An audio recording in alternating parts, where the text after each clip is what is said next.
वंचित बहुजन आघाडीच्या शिर्डी लोकसभेच्या उमेदवार उत्कर्षा रूपवते आज उमेदवारी अर्ज दाखल करणार आहेत। रॅलीतून शक्ती प्रदर्शन करत उमेदवारी अर्ज त्या दाखल करतील। यावेळी सुजात आंबेडकर यांची उपस्थिती असणार आहे। राहता शहरात रॅली आणि सभेचं आयोजन करण्यात आलंय। मवियाचे जळगाव लोकसभेचे उमेदवार करण पवार आणि रावेर लोकसभा मतदारसंघाचे उमेदवार श्रीराम पाटील आज उमेदवारी अर्ज दाखल करणार आहेत। यावेळी संजय राऊत, जयंत पाटील, जितेंद्र आव्हाड यांच्यासह इतर मान्यवर उपस्थित असतील।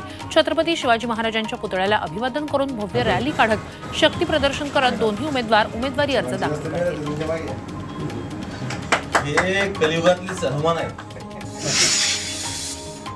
अमरावतीत आज अमित शहांची सभा होणार आहे। दुसऱ्या टप्प्यातील निवडणूक प्रचाराचा आजचा शेवटचा दिवस आहे। त्यामुळे अमरावतीत नवनीत राणांच्या प्रचारासाठी अमित शहांची सभा होते। अमरावतीच्या सायन्स फोर मैदानावर दुपारी 12 वाजता सभा होणार आहे।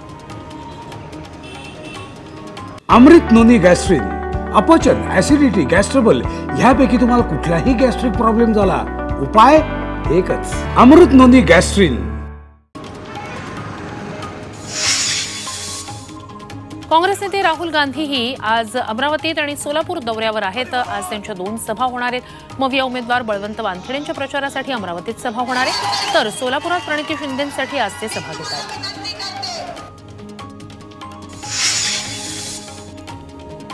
मुख्यमंत्री एकनाथ शिंदे आज हिंगोलीत आहेत। शिवसेनेचे उमेदवार बाबूराव कोहळीकरांसाठी मुख्यमंत्र्यांची सभा होणार आहे। मवियाचे उमेदवार नागेश पाटील यांच्याशी कोहळीकरांची लढत होणार आहे।